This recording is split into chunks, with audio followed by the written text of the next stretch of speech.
It's all an illusion. You know, there's this movie, we're rolling? No, not yet. I, Dr. Mike Dusa here, MTFU Longevity, doing some videos here at the Mecca of the East Coast, Powerhouse New Haven, one of the best gyms in the world, hard training, all about longevity. A guy 53 years old, me, doing this for 40 years, always trying to find new ways to sustain myself. It's not easy, but I've got my good friend Arti Seferi here. He's an up-and-coming Ifbb pro. He's won a couple of shows. He's in the pro ranks now. This week he's getting ready for the Ifbb New York Pro. We're all going to be there. He's going to do very well. And we did some training today, just some touch-up stuff towards the end. And I'm always trying to find, a lot of you know I train with a lot of the best bodybuilders and fitness people in history. Lee Haney, Frank Zane, Richard Kaspari, Bill Grant, Mike Katz, all those guys. And I've learned a little from every single one of them. I take all the information, I put it together, and I find something that's usable for me to sustain myself and remain reborn every day. And I feel if I could look like I actually at least lift weights, standing next to Arti, then I'm doing something right. But Arti, tell us a little bit. You've got an amazing story. You're the kind of guy that I really like, and I don't find many of those these days. But you tell us where you came from, and you came here. What did you do? I came here when I was 16 years old. I left high school back home. I was a sophomore, and I came here to see my uncle, and he has a restaurant. His cook quit, so he asked me if I want a job. And then what happened, I never went back home, so I started working for him. Well, I don't mean to interrupt. Tell us just really quickly, what was home like? It wasn't like here, was it? Home is different. Home is Albania. You probably guys know Albania. When people mention Albania, everybody's like, oh, Albania's troublemaker, but I'm one of the good guys. And in Albania, life is bad over there. The reason it's bad because over there, the doctors, they work like they are doctors, heart surgery doctors. They get paid only $300-400 a month. And teachers get paid only $200 a month. And we come here, we work hard. If you want to work here for a day, 12 hours a day, you can make $200 a day. Arti, that being said, why do you think people here complain so much? People here complain. Speak freely. People here complain because they're lazy.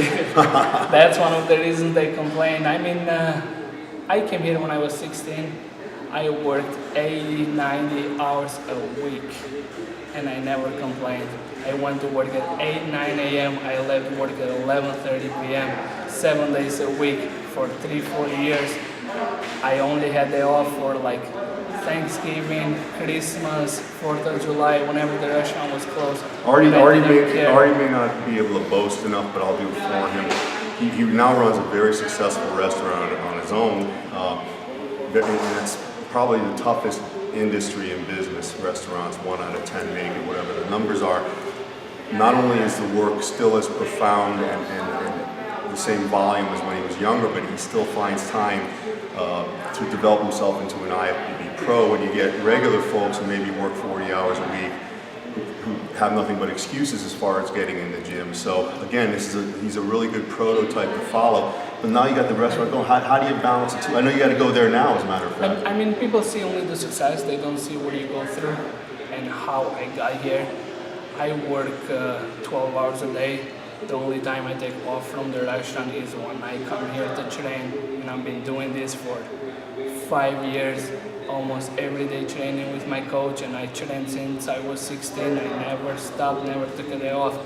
But people see where you get in life and they don't see what you went through. So they only see like, wow, look at him, this, that, he has this, he has that. But they don't know when I was 16, I was broke. I didn't have $5 in my pocket. So they only see the success.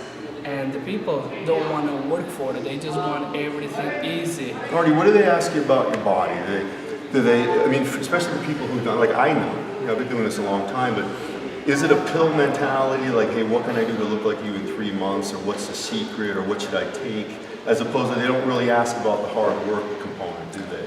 There is really nothing you can take to look good in 3 months. It has been taken. I trained from when I was 16 till when I was 25. I probably did bicep, tricep 3-4 times a week. I didn't know what I was doing. I met Gordon when I was 25. Tell us a little bit about Gordon Falsetti, the trainer, our friend. Yeah, we got to give him some props. I met Gordon 5 years ago at the gym where he used to train people, and he was laughing at me, and I'm like, why is he laughing at me? Because he used to see me do bicep, tricep 5 times a week.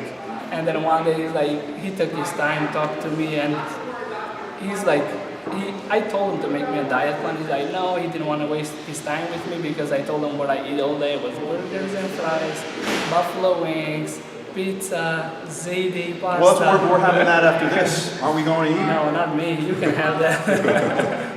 No, I'm on what's today, Wednesday, so I'm 3 days out from the New York Pro. That's one of the biggest shows New York of Pro, the year. right. Yeah. That's a number 3. You know, that's a number 1, number 3. It's behind the Olympia and the Arnold's, the number 3 show in the world. Everybody loves New York Pro. Are you in the big? Are you worried about being in the big time like that now? No, I love it. I love it. I go out I mean, there. you'll be standing next to the best in the world. Well, that's what's fun about it. I don't care who I'm standing next to. I just care to bring my best. I don't care how they look, who they are. Well, you weren't afraid to train with me today. I don't. Yeah, Dr. Du's a funny guy. It's funny because whoever I compete against, everybody knows them. With me, I don't even know them by names because I don't go there. It doesn't matter. I don't go there, wow, look who's here, look who's there. When people walk by and they're like, oh my God, look at him, you know him? I'm like, I don't care. I don't know him. You know, going Yeah. back for a second because this is necessary and he's helped me so much. Yeah. You've been training a long time, but I've been training for 40 years, and it's just like Evan Centopani told me. I learned some new stuff, and I said, you know, I've been doing things wrong all this time, and he said, no, you're just going to do them differently. And you take Gordon, who's helped me a ton with my legs. I've never gotten the improvement in a body part in 8 weeks in my life than I did with him. So what kind of difference has Gordon made for you, Gordon Falsetti, as a trainer? Because you know, there's a lot of trainers out there. You know, frankly, it's like any industry. There's some that probably shouldn't be doing what they're doing. I mean, Gordon pushes me more than I can handle. When I train by myself, I train really hard. And I always feel like I haven't trained enough, so I overtrain. That's what I do wrong. Because if I'm not here training with Gordon, I go to the gym instead of training 1 hour like I train with Gordon, I spend 2 hours thinking that I need to get done this one and that one and that one, and when you see I'm overtraining. But with Gordon, I come here, I do exactly what he says. And then when he says, we done, even if I feel that, wow, we didn't push hard, if he says we done, that means we done. I know we have done good. So because it's not about how do we push that day, it's about the results. Because if we see results every day, that's all that matters. From last year, my pro show, I was 187. This year for my pro show, I was 210 pounds. That's 23 pounds in a year. And I look better than last year. That's all that matters. You know, we don't have a lot of time because, and we'll do another one of these on a continuing basis because of time limitations, but I do want to ask, as I do with a lot of bodybuilders, too many bodybuilders are great bodybuilders, but they don't really know how to segue into other things from that, meaning, you know, they're still competing when they're 60 and they really don't know quite what to do with themselves, but I know you have a broader view of things as far as where you're going. When you're building a business, you think about buying a building. I mean, you're a young guy too, you're what, 30 years old? Yeah. I mean, I'm going to be 31 soon. Where are you going with this? What's this going to result in for you outside of this? With me, training, I do this just for fun. I don't care where I get. If I get somewhere in life from the Ifbb, I'm happy with it because I'm doing it for me. I'm not doing it to make money or get sponsored or nothing. I have my job. I love my job. My plan is in the future for me to have even bigger restaurant, have like 100 employees. That's all I care. I don't care about the money, how much I'm going to make. I care about enjoying life and making others around me happy. That's all it matters. You know, that's genius because one of our mantras in MTFU is you want to strengthen your sphere of influence, the people around you. And a lot of people think that's altruistic and they don't buy into it. It's the only way you succeed. Because if you put money for people could see that right away. It's not enough to sustain you over time. It's like Gordon was saying as far as getting really good at this. There is no pill, there is no 3 months. If you're ready, if you're willing to sustain hard effort over time, you're always going to win, right? There is years. There is never Years. 3 months. If you want something, you have to know what I want. For some people it might take 2 years, for some people it might take 10 years, but you just have to go after it. there is bodybuilders that train for years and they have not become pro. I started competing in 2013, I turned pro in 2014. I didn't expect to turn pro, but I wanted so bad. The thing about you I trained so hard, and Gordon said, "You look awesome." So we won 1 overall, 2 overall, 3 overall in like 8 weeks. We won 7 first places. Yeah, but you know, Artie, you would agree, I believe, that even if you weren't winning those, you'd still be doing this anyhow. Oh yeah. I'm doing this for fun. Right. I'm not doing this to win. Right. Oh, I don't care if I place last or first. Of course, everybody wants first. But with me, I'm doing this because I love doing it. This is not how I support my family. This is how I make my family go a little through hell too, because I'm sometimes mad of the diet, this and that, and I can't spend time with them. Oh, you should eat this. You know, I can't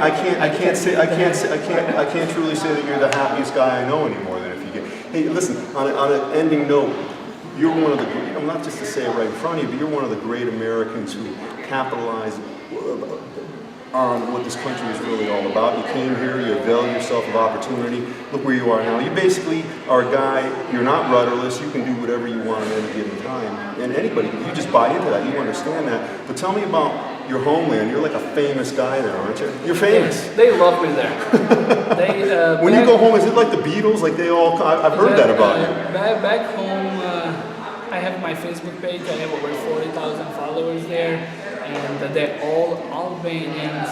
They love me, they support me. I didn't place last week at the Pittsburgh Pro. You should see there was like 500 comments. Don't worry, you are champion. I thought you were going to say it was like riots and stuff. No.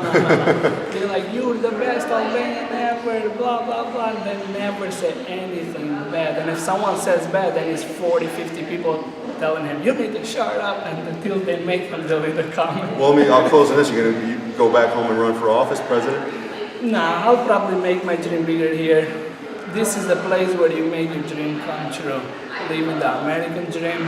Is America still looked at like that? To me, yes, because I'm a hard worker. Man, I love others, that. I don't know. To lazy people, I don't care. Give me your honest assessment on me. I don't call myself old. Some people do, but I'm 53. How am I doing out there? Am I maintaining myself? I hate to say honestly because that almost suggests that everything else you said was not honest. But we don't play that. You know that. Well, the reason I like you is because you like me. You never give yourself the credit you deserve. Well, you know it's called self-effacing because if a guy like you think about this, and people can learn from this, when you're really built like you are, too many people, they wield that in the wrong way. They carry themselves in an intimidating way, and they remain unapproachable. Then they wonder why they can't plug themselves into like either the movies or getting a job or whatever the hell it is they want to do. But when you self-efface and kind of almost make fun of yourself before other people can, it loosens them up. Because you want to be a man of the people. You know, you don't want to be separated. But at the same time, the truth is, you have more knowledge than them. You can offer them more than they can offer you. But you want to kind of meld into that in a friendly way. I mean, you need to know who to offer the knowledge to, because some people take it like, hey, he's trying to be like smart as to me, or like thinking that he's like better than us. The one that appreciates it is good for you to open up and tell them what's the truth. But the one that they see you different, feeling that like, oh, he's like this, he's like that, you don't push them away, but slowly you ignore them because they're not the right people, you know? You know, one thing I learned, dealing with a myriad of different people is you always want to win people over. Even if somebody is your foe, I'll give them another chance. And I always try to win them over, but then if they're going to be consistently against you, you just push them away. You don't want any negativity in your sphere like that. I always do that. There is some of my followers, like one in like 300-400 will say some stupid comment like, oh, you think you're blah blah blah, and they say something bad, and what I say in this one, I'm like, thank you very much. It gets them mad, because instead of me going after them, oh, you don't know nothing, why would you say that? I always hang down. Hey, listen, in closing, Denise and I come up to the restaurant. What do you recommend? Well, something that's bad for me. My favorite is chicken franchise. Not enough chicken, man. We got to do better than that.